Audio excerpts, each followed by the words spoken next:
Erica, it's so good to talk to you again, and I'm so glad you're here on the show. It's great to be here. Thanks for having me. Yes, okay, so we haven't talked in a bit, so catch me up about what's been happening over the past few months, and then tell everyone what's up with you and your business. Sure. So I think when you were on my podcast, it was under the old name, which was Online Empire Building. And Yeah. I kind of did some, and I knew this from the beginning when I first launched the business, that it probably wasn't as niche as I had wanted it to be. Mm-hmm.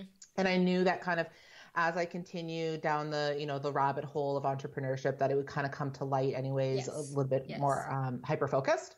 So what I did actually at the beginning of the summer, June into July, is I did a rebrand, and I'm focusing mostly on helping mompreneurs. Mm. So anybody who has kids, starting like mom blogs, a lot of Etsy makers, those types of things to start and get their business up and running.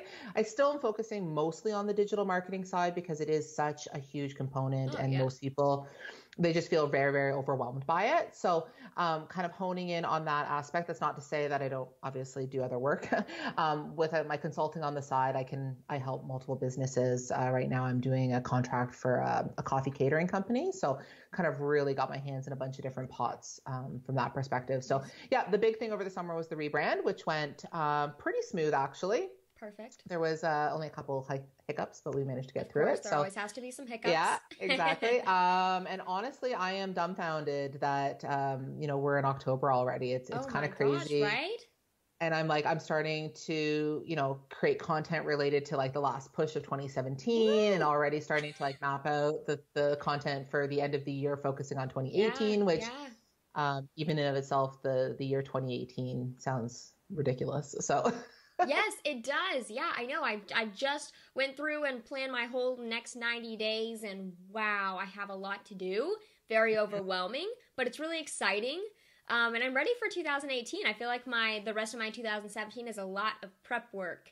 Uh, for 2018, I'm going to be launching some exciting things. So it's a lot of prep work, a lot of building, creating. I'm pumped about it. yeah, it's really exciting. So it's good to hear. Yeah.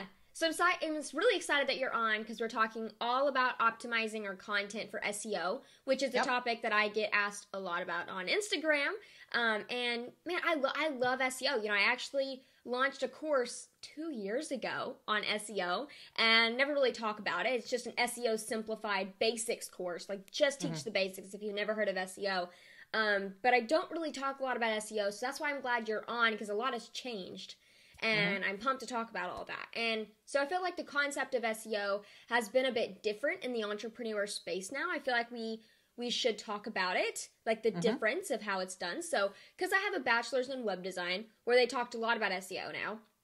And, we talked more about the structure and like little SEO tricks, like how to basically trick Google. And Hmm. years later, that's such a dumb SEO strategy because everything changes so quickly. And I feel like what we're talking about today and everything that Erica's going to share is things that are more constant.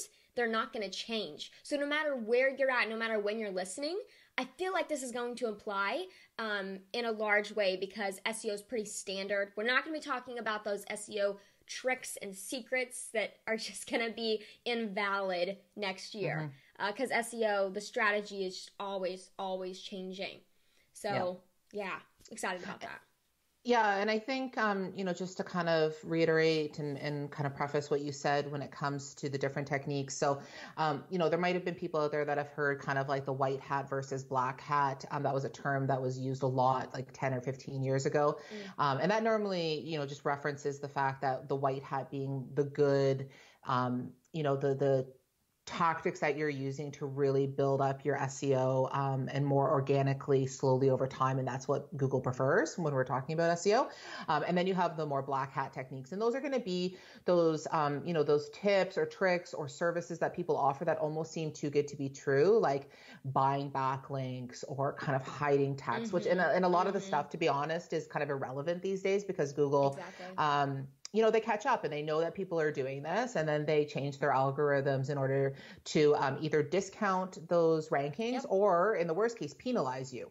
So you would have had sites, 10, 15 years ago that would have been top ranking, but their SEO techniques were not proper, quote unquote. And then they got penalized, and then they're bumped down, 100, 200, even, 500, or Google blocked them completely. And that's what we want to avoid. So yeah, I totally agreed. Now, before we jump into optimizing our content for the SEO gods, I want to say something real quick. If you don't have Google Analytics on your website, why the heck not? You need to have Google Analytics on your website first, because you're able to see where your traffic's coming from. This is so, so important. So right now, look at your website. Make sure you have it there.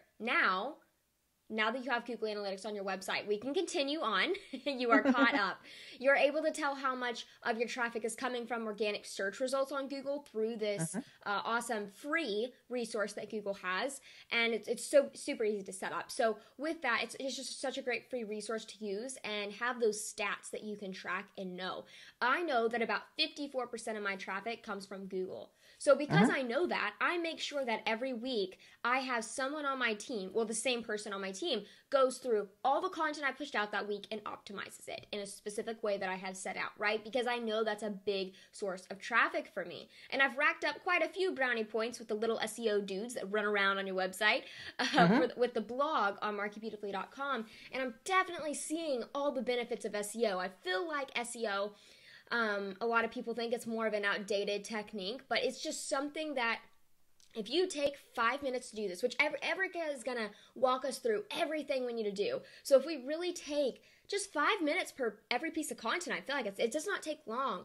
You can just get some massive benefits from it. Because imagine if you had 54% of your traffic coming from Google.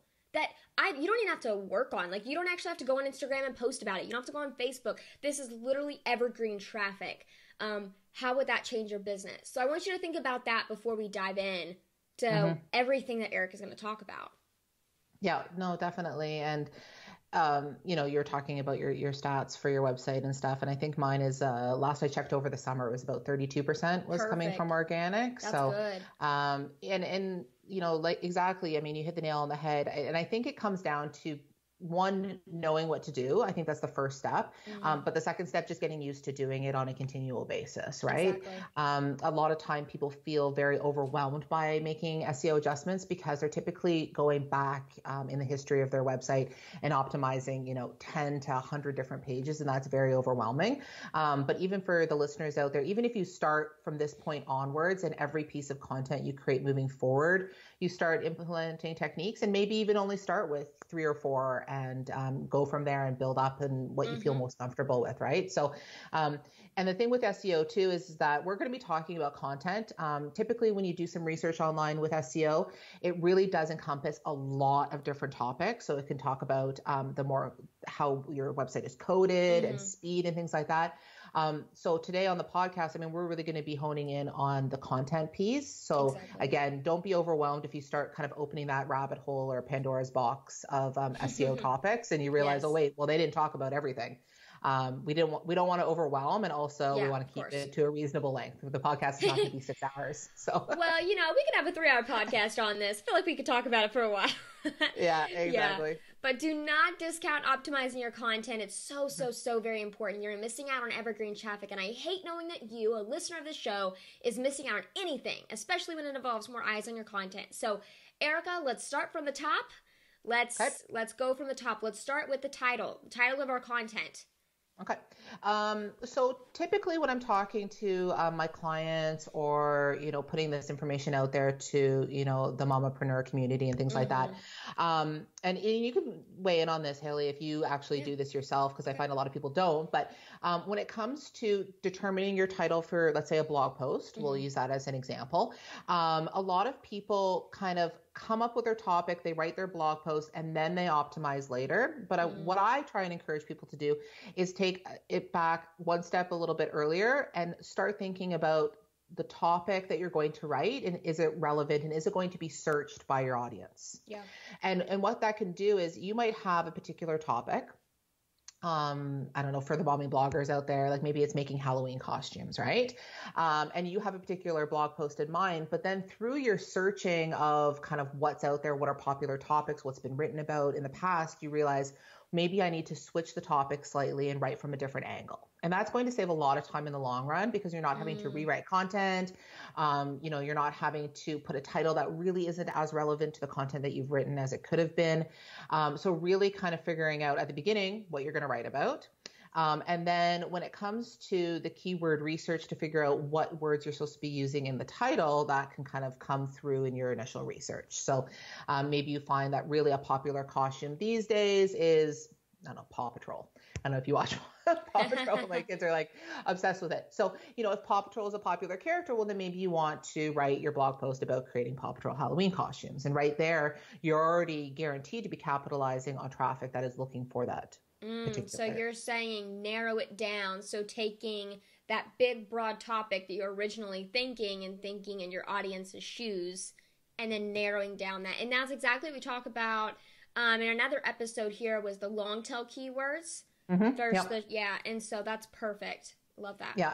And what you'll end up finding too, because people who are reasonably new to digital marketing or creating their own content, reasonably new entrepreneurs, what ends up happening is that they have these really broad topics or highly competitive topics. And what they're doing then is they're creating a piece of content, again, let's say a blog post, and then you have your audience searching for it, but they're competing against the really big guns in their space, whatever that may be. And then it's really hard to stand out. So what I'm sure came out of the long tail keyword research topic that you had on your podcast before is that the more honed in you can be, the more likely you are to get visitors on a particular topic. Exactly. You might not get the breadth. You might not get 100 people looking at your blog post, but you might get 5, but they're going to be hyper tailored. And they're going to be that blog post is exactly what they're looking for. And I think when it comes to choosing the title of your blog post, you need to make sure that the keywords that you're choosing to put in your blog post then resonate with the audience for what they're searching for, and then ultimately what is the content in the blog post. It all goes back to competition. It's like, do you want to be a little fish in a super big sea around like all these other fish? You want to be a big fish in a little sea, in a little pond. And, if you really think about, okay, if I'm just writing a thing about how to make a Halloween costume, think about how many other people have written something very similar, and you're competing against, let's say, 1,000 other people on Google, right? But if you write how to make a Paw Control, right? Is that what it is? I don't have kids. Paw Patrol Halloween costume, then you may be competing against 5 other people. And then, of course, you're better than them, so you're going to shine brighter, and you're just going to get all that traffic. It's going to be great. Yep. And the other point too with the titles, you see a lot of it. People keep on kind of referencing it as like this kind of clickbait idea. I don't want you to go too wild and crazy with putting these like, wow, click on the link to check out the most amazing costume, whatever. But do use some sort of excitement or urgency. If we're talking about the Halloween costume, maybe make a Halloween costume in 30 minutes or 5 easy steps to make the Halloween costume, something that then kind of invokes a sense of excitement or that they're getting something out of it that maybe is different than other blog posts that you're competing against. So that's less on the SEO side, more on the just, the user's experience. Yeah. From that perspective. So is there any other title tips that you have related to SEO? You definitely have to watch length. I can't remember what the stats are because I actually just normally type it into Yoast and it tells me if it's too long. I think it's like 70 characters now. So if you're envisioning the way your blog post would show up on Google, for example, your title tag is what appears in blue, if I'm not mistaken, on Google. I think so, yeah. Yeah, so that's what you see in blue. So if it's too long, obviously, Google's going to cut it off. So you're not going to see the whole thing and you're going to lose the value of that. And that's also something to consider when it comes to the description of your post as well. So that's going to be the smaller black text that's underneath your title. And you want to keep that, I think it's up to like 160 characters or give or take. So, and if you're on WordPress, like I mentioned, definitely get an SEO plugin. I use Yoast and it's probably one of the most popular ones. Yoast is amazing. Yeah. So when you type the things into the back end of your post, it'll say, it's too long and it'll give you a little preview of what it's going to look like as well. So. Yeah. Okay. Now images. Everyone overlooks images. Now I say everyone, I'm totally generalizing, but I feel like a lot of people do overlook image SEO. Yeah. And the thing what I find, and I have succumbed to this myself, What I find a lot of people don't do is they don't rename their image files, and Yep. they don't resize them. So they'll get an image, like maybe download it from a royalty free site, whatever, maybe you take it yourself. You upload it at like a giant size, and then it has the original name, which is like 27 characters that don't make sense. You don't want to do that. So first off, even before you put the image on your website, you want to make sure that you rename it to something that's actually applicable to what the image is or what your blog post is about. So if it was the Paw Patrol thing, it would be paw-patrol-costume.jpg. Exactly. Yep, exactly. You're going to want to make it as close to the size that is going to appear on the website as possible. You don't want to be uploading something that's 4,000 pixels by 4,000 pixels when really on the screen is going to be 600 by 600. The reason being is because it takes a long time to load. And I kind of touched upon this at the beginning of the interview, but Google really does favor websites that are fast to load, and the longer it takes for things to get up on your screen, whether or not that's, images or JavaScript or anything like that, is going to impede. And not only that, but people don't have the patience anymore. It's not like it's 1996 where we're sitting for 30 seconds for things to load. If people don't have what's up on their screen in probably about 3 to 4 seconds, like they're out. So you need to make sure that things are moving quickly, and that's with the size, but it also depends on your hosting and a bunch of different factors, which I don't want to get into too much on this topic. But so we've changed the title of the image. You want to make sure that it's an appropriate size. When you upload it, you should have the option if you're using a CMS like WordPress or Squarespace, to add an alt tag. And what an alt tag is basically when Google goes through a website, they don't see the picture like we would see it. They look for text and for various cues. So they're going to look at the title of the image and then what's called alternative text that's applied with the image. And what I typically recommend is that this is different than the title, but still relevant to the picture. So why different? Because it just gives an added opportunity to rank for something related to your blog post. So in the original example there, we had, Paw Patrol costume as our title. And then maybe your alt tag could be like Paw Patrol Halloween costumes or something like that. So you're not talking a huge variance, but you can switch it up a little bit. Cool. Yeah. So those are really the big things that I recommend. And then from kind of a user experience, which again kind of enhances Google's perception of the site, you want people to stay on your blog post for as long as possible. And having images really is probably the simplest and easiest way to make a blog post a little bit more visually appealing and getting people to stick around a lot longer when they land on a blog post. If it's just paragraph after paragraph of text, it can be a little daunting and overwhelming, and people are, less likely to stay. So if you can switch it up with, images, videos, audio files, really anything, GIFs, people love dancing, whatever. And getting people to stay on the blog post as long as possible. So cool. Perfect. Okay. I really like those tips. Now on to header tags. There's different tags within your blog posts, and I'm sure if you use WordPress, you've seen this to where you can highlight the text and there's like a drop down box and you get your paragraph, header 6, 5, 4, 3, 2, 1. Let's talk about how important those are. Sure. So I want to touch upon it again, kind of like what I've done with the other topics, which is how Google sees it and how users see it. So Google sees these tags as basically you've highlighted, as you mentioned, a piece of text, and then you've applied a tag. So you don't see the tag. It's HTML coding in the back. Right. But each page needs to have an H1 tag, and it depends on how your theme is set up. So some themes will have the title of the blog post automatically as your H1 tag. There are other themes where you have to put it in and manually highlight it and apply an H1 tag. So I can't, for listeners out there, I don't know what theme people are using, but what you want to do is make sure that you actually have an H1 tag listed. And for those people who are maybe a little bit more tech savvy, if you go onto a particular page on your website, and if you right click, I use Chrome all the time, but you can do view source, and then you can kind of go through, and what you're looking for is the the kind of triangle-y type brackets with an H1 written in it. So you want to look for that. Aside from that, I always recommend having definitely H2 tags. And then depending on the length of content and how you want it broken up, you can get into the H3 and H4. And what those are basically doing is you're telling Google that what's encapsulated within these H tags is of importance. So with the H1 tag, that's going to be kind of like the top most important kind of aspect or keywords that you want to highlight. And then, subsequent H tags are going to be of less importance as you go down. So H2 is going to be more important than H3 and so on and so forth. So Google's definitely looking for those. And that's kind of giving it flags as to what to rank your content for. Yeah, flags. I like that you said that word, flags.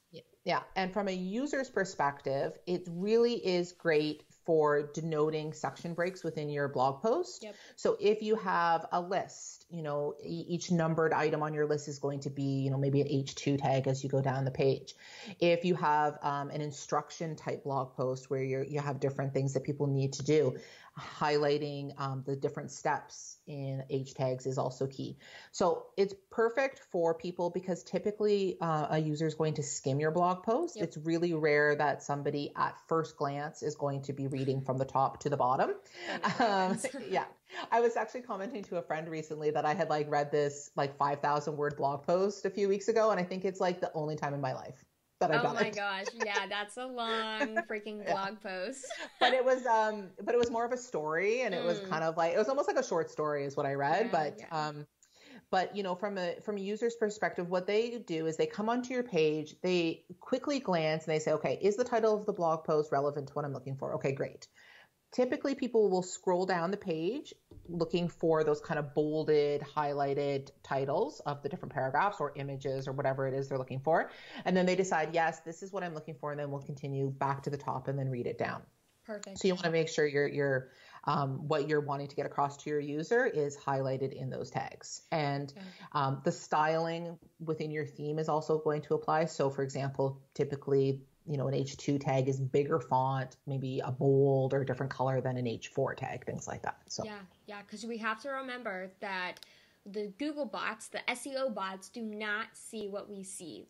All of your beautifully scripted words that are in those header tags and they're perfect, they don't know that they're actually important words until you put a header tag around them. And like Erica said, it's a flag. So the second you highlight a phrase and make it a header 2 tag or make it a header 3 tag, make it anything that's not a P tag, which is a paragraph, which is what it defaults to, Google will not know that's important until you do that. So make sure to hold up the flag around those words that are important and that you want Google to know. That's so important to remember.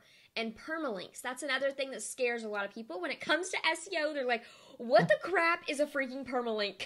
I don't even want to know. So let's talk what a permalink is and then how we can craft that, because I see a lot of people with a lot of blogs that their permalinks are all wrong. Yeah. So WordPress typically has kind of an out-of-the-box link kind of formula that they use.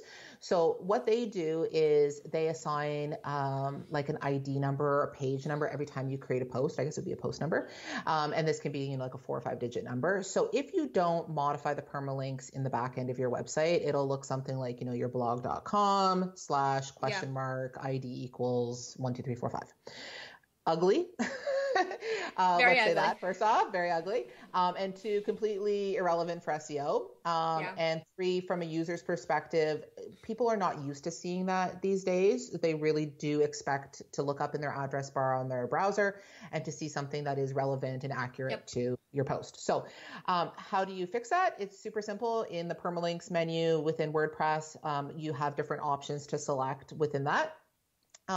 I think there's about 5 or 6 these days, and you could have something that's date based. So for example, if you really do write a blog that is based on chronological posts or something like that, you can have, 2017/10/ blog posts title. I prefer just to have, so the post name. So typically what I do with more basic sites or with sites that are really blog centric is that it's, your domain.com / and then your post title name. Yep. I've done it slightly different on my website because I have the blog and the podcast, is that I've actually separated them by, mamapreneur.co/podcast name or /blog/podcast name. Yeah. And that is less from an SEO perspective, more from like a tracking perspective. When it comes to retargeting in the future or goals that I've set up in Google Analytics, that anytime that they're a part of that kind of subfolder, that blog or podcast group, there's certain conditions applied as well. Makes sense. That way. Yeah. When it comes to the blog post title, so the one thing I do want people to give some consideration to is that if your title is really long, you might not want to use the entire title as your blog post, especially if you're going to be sharing it or if you're going to be typing it out or anything like that. You may want to shorten it. And I don't know if you know this, Haley, but I think it's a Yoast setting, if I'm not mistaken, where it'll actually take out stop words. So it'll remove words like is, it, the, in, those kinds of things. Right. So it really does bring your blog post title into a permalink that's much more condensed, and visually appealing too, right? Because if you look at your URL bar, it's only so long, and ideally you don't want your permalink to ridiculous number of characters. So like, let's go back to the Paw Patrol example, because I feel like we just need to keep on with this example. Yeah. So if it was a permalink, the permalink is, okay, if you go to marketbeautifully.com, that's not a permalink. A permalink is whenever you go to a specific blog post. So I've written an article over as free SEO tools. So it would be marketbeautifully.com/free-SEO-tools. I don't actually know if that's the permalink, but that would be a good permalink to have if it's not a permalink. Yeah, I need to check. Exactly. I do think that's the permalink though. So that would be a permalink because it's that specific blog article or article page on your website. Same goes for the Paw Patrol example. If it's mompreneur.com/paw-patrol-costume or -Halloween-costume, whichever one it is, make sure that there's no fluff, no weird numbers, no anything that's not your keywords and a dash. And Erica, I know you stress this a lot, is that dashes are like spaces to Google. So if you just put Paw Patrol Halloween costume all together in one word, Google's gonna read that as Paw Patrol Halloween costume. They don't know that there's spaces. They are dumb little robots. They're not dumb. They're smart. I'll give them credit. But they're not as smart as we are. We are humans. They are not. So make sure to have those dashes in your permalink. Don't let it all mush together. That way they know to space out those words. Yeah, exactly. And I did want to just touch upon, for the listeners out there that are like, oh my gosh, I don't have beautiful permalinks, I should go in and switch them. If you have been running your blog and sharing links, if you go and switch the permalink, you need to set up redirections, because anything that you've shared, let's say your blog has those weird numbers and you've been using that permalink. Well, that's not a great example because I think WordPress auto redirects. But let's say your blog post is, you're using the date format and you want to remove the dates and you just want to have your title.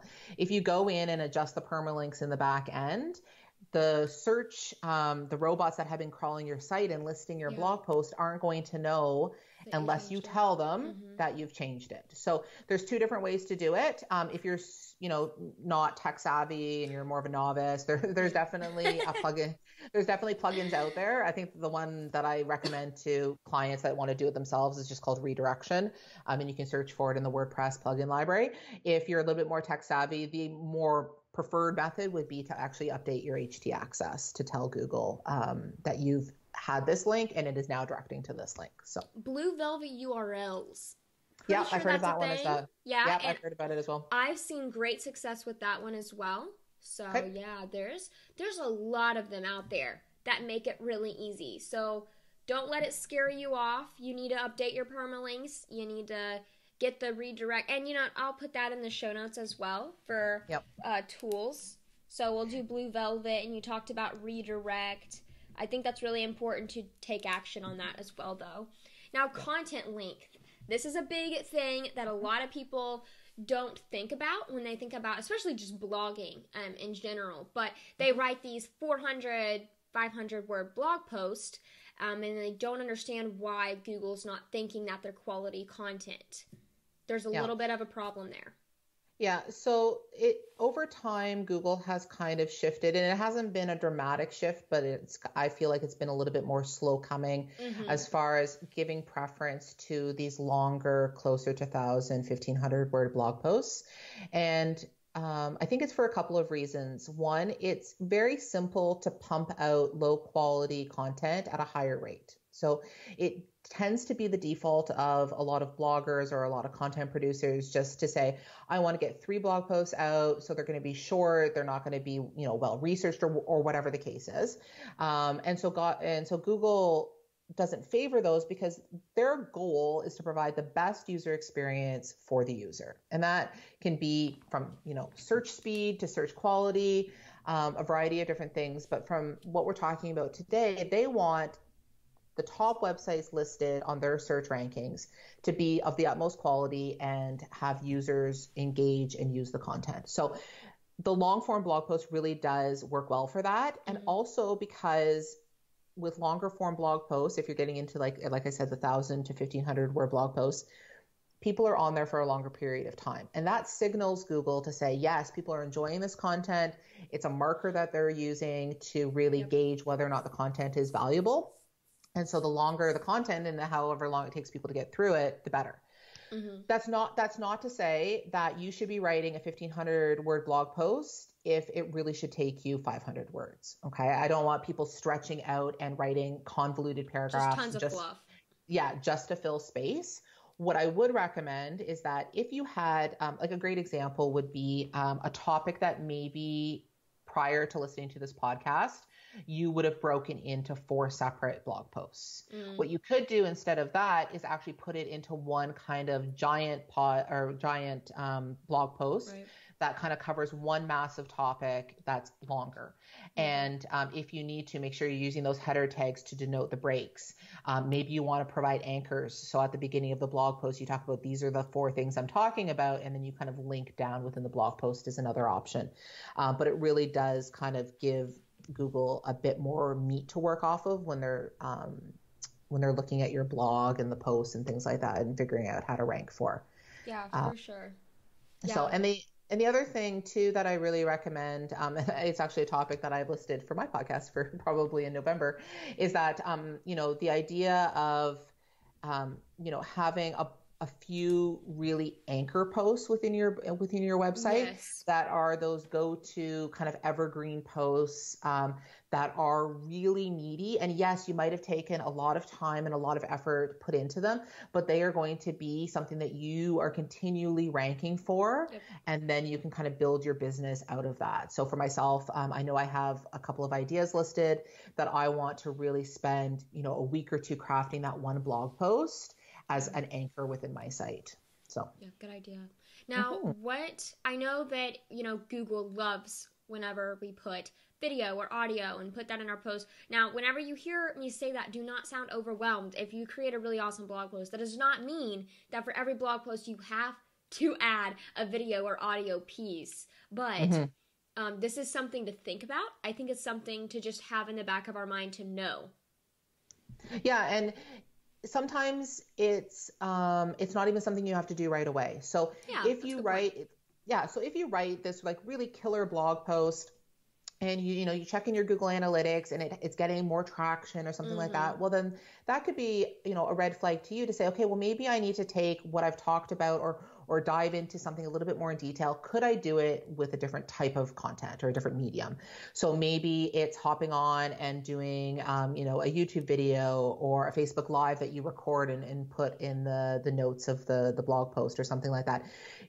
Your blog is never static. It's never something that you have to write and then leave it and you're never allowed to touch it again. It's your business. It's your writing. It's what you want it to be. So if you need to go back a month later or 6 months later and you want to improve it, do it. And, you can always add it at a later date. It's never set in stone. Yeah. So I like that. And last piece of advice about optimizing whenever it comes to podcasts. Now, I know a lot of my listeners do not have podcasts. They might be thinking about it. I know a lot of my listeners have blogs. They're really into blogging. But for podcasts, just for those few that do have podcasts, how do transcriptions work? Podcasts are really hard to rank on SEO, which is okay because you're really focusing more on iTunes, not your website as much. But still, it's good to have your podcast optimized as much as possible. So what are your recommendations for that? Yeah, I mean, anytime that you produce a piece of content, you should, put it up on your website as best you can. Yes, for sure. You're putting all this effort into recording a podcast, might as well get your best bang for your buck kind of thing. And I want to just preface this can also be applied for video as well. So I view transcripts kind of twofold. You can either go whole hog and get everything transcribed. So after this podcast, it would be like Haley says this, and then Erica says this, and then it's basically our conversation in written format. That's very time consuming. It could be expensive, especially if you use an outsourcing service or if you have a VA or anything like that. It is time and ultimately money. The other alternative, and this is what I do for my podcast, is that while I'm going through and editing it, I make like little annotations at different time markers. So, maybe at minute 3, we talk about this topic. At minute 7.5, we talk about this topic. And it really just is kind of a pulling out of the different highlighted moments or topics of interest. And that can also help too if people, for whatever reason, they want listen to a very specific, say 10 minutes of your podcast, and they know based on the show notes, it's at minute 14 and they can jump to that if they want to. So, it really depends on how much time and effort you want to put in and how often you're doing podcast recordings too, right? There are people who do once a month and there are people who do daily. So. Yeah, that's a really good point. I like that you said pull it out, and then you can also make those little parts header tags, rounding it all up in a cute little bow. So I love how that all fits together. Now we hear a lot, well, hopefully you hear this a lot, quality is the new SEO. And I know, Erica, you've heard this, and this is so important to know because, like I said at the beginning of the episode, I was taught all of these SEO strategies and all these things that are so outdated now, and it's only 3-4 years later. And that's why I'm really glad that we covered just the basics that are really not going to change that you need to be doing. But quality is definitely the new SEO. So what does this mean? So, and I think you kind of hit the nail on the head with that one, is that there are things that change frequently with Google. What I've seen is that they do about one massive change to their algorithms every 18 months or so. And then there's smaller ones that are kind of rolled out continuously, like every, 4 to 6 weeks. That being said, there's still that emphasis on user interaction with your content, providing that stellar content that people are searching for and then Google wants to deliver. Yeah. So by providing high quality content, you are basically handing Google on a silver platter content that is awesome, that they can then rank on their search results and then give to their clients. So it makes everybody happy, right? People come to your website, you're happy. Google's happy because it's providing content to the masses, and then people are happy because Google provided it to them and it's exactly what they're looking for. So and quality of content, I think, encapsulates exactly what we've been talking about today. Coming up with a topic which is relevant to your audience that people are going to enjoy, optimizing it and making sure that Google knows what you're writing about, and then having the content presented in a way that's user-friendly, that's engaging to look at, and really does provide a positive experience as people are spending that 2 minutes or 20 minutes on your website. So. Yeah, because Google doesn't want to promote crap. So don't put anything out there that's crap. Exactly. I feel like that's the bottom line. Done. Done. Yeah. Okay, so what are your favorite SEO tools? I feel like that's a really great place to end, and I would love to get the inside scoop of what Erica is using for your SEO tools. So if you're not wanting to spend any money, so if you're looking at $0, Moz, so moz.com, that they have some really great free tools. What I use for my website and for my clients, I use SERPstat, which is SERPSTAT.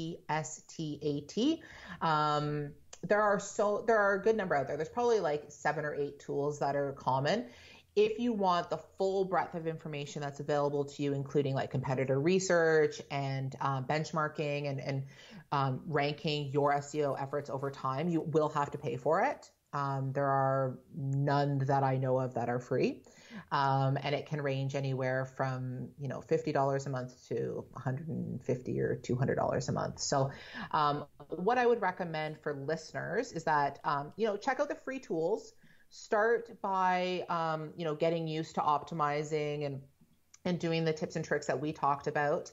And then if that's of interest to you and if you want to continue doing it yourself in-house, then yes, investing in a tool is probably up your alley. If it's not of interest to you and if it's just overwhelming and you want to spend your time doing other things, then you might be better off taking the money that you'd spend in a tool and actually having somebody outsource to do it for you, if that's the case. So yeah.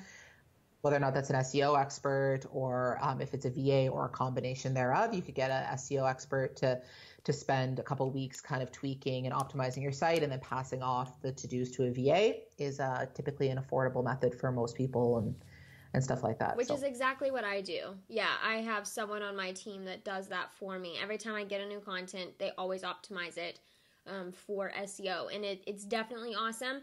But I made sure before I outsourced it that I knew what the crap I was talking about. And I think that's very important, is to not just go, I mean, this stuff is important. This is your freaking business. So I feel like we should invest at least a little bit of time, which I know you are fantastic at because you have made it this far in the podcast without tuning out after hearing all of these SEO words. So props to you. We're cheering our pom-poms, waiting for you. You're doing awesome. Another one that I wanted to mention that I absolutely love is the mobile-friendly test. And I will also link that in the show notes. Google promotes websites that are mobile-friendly, obviously, because Google doesn't want to promote crap if your website's not mobile-friendly. It's not the best. So we need to make sure that our websites pass the mobile-friendly test for Google. And it's super easy. It takes 5 seconds. So I'm going to put that in the show notes as well, along with SERPstat and Moz.com. We will have all of that at marketbeautifully.com/podcast. Find the episode, and you will see the links.